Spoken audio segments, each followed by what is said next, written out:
Natural उसको बोलते हैं. Let's not break the flow. Yes, let's get started.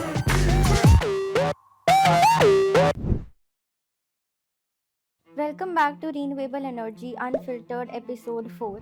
CFOs across India keep sending you sharper and sharper questions. Today we have picked 3 of the most critical ones. Are you ready to go unfiltered? Yes, let's do it. Okay, then let's dive into the first question. A lot of CFOs ask us, if solar is rupees 3 to rupees 3.5 per unit, then why do developers quote wind solar hybrid at rupees 3.80 or even rupees 4? Why should any corporate pay more when solar alone looks cheaper? So solar looks cheaper, but does it actually cheaper? For example, like solar provides daytime replacement, nighttime replacement is not there. So is it actually cheaper? Second, hybrid gives you both day and nighttime replacement. So the replacement is 50-60% versus 20-30% only in solar. Third important thing to notice, when hybrid replaces the evening power, which is the peak hours, it is the most expensive power in India, right? So you're getting to replace the expensive power as well. And fourth, the cost per unit doesn't matter, cost per year matter. Take this example. For example, that solar tariff is 310, your grid tariff is 710, you're saving 4 rupees, and out of 100 units, you're only replacing 30%, which means 30 units are getting replaced at 4 rupees. So 120 rupees saving. Versus, let's say in hybrid, your savings is 3 rupees per unit, but you're able to replace 70 units, which is 210 rupees savings. So it's not the cost per unit, it's the cost per year matters. So it's not just the tariff that you look at 310 versus 410 or 4 rupees.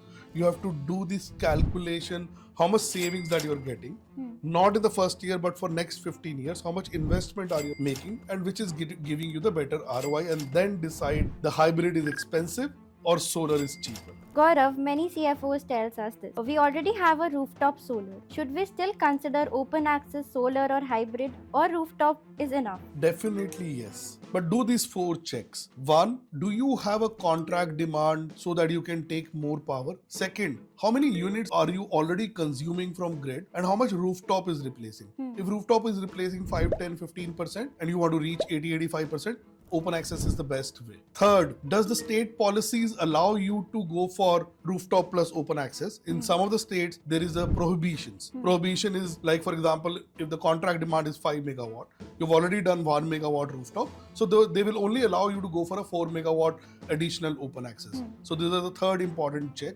And fourth, how much money are you making going for open access? I'm sure you will definitely make money. But the answer to your question, apply these 4 rules and check if you're making money, if you can get a better replacement. If your state also allows you to go for open access, you should definitely go for it. Gaurav, one concern CFOs repeatedly raise is this. If we switch to open access solar or hybrid, will our factory operations face downtime or any risk of power instability? Not at all.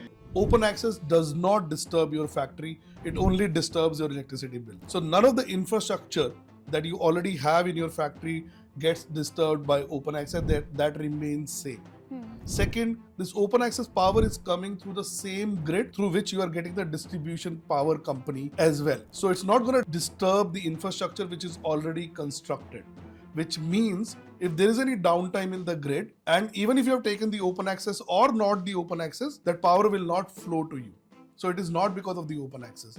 And third most important thing is open access is just a settlement mechanism, which means the plant is, let's say in Uttar Pradesh, for example, a plant is in Mirzapur and you're taking a power at Noida, right? So that power which is getting generated in Mirzapur may be getting consumed in the same village, but it is getting settled in your Noida premises electricity bills. Are you able to understand? So there is no actual power flow.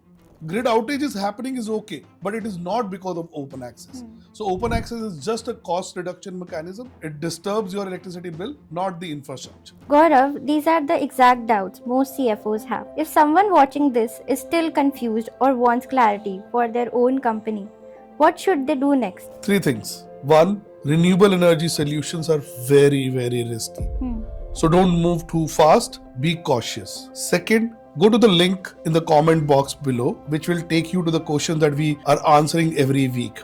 Submit the question. Me and my team will take this up and put it in the next video. And if you cannot wait, and if your board and your office and your team needs clarity today, then book one-on-one consulting call. That link is also there in the comment box below. It's a free consulting call wherein me and my team will come on a 45-minute call with yourself, understand your renewable energy solutions requirement, break down which solution that you should go for, and address your questions. The whole purpose of this series is to make sure that every corporate in India takes the renewable energy decision wisely.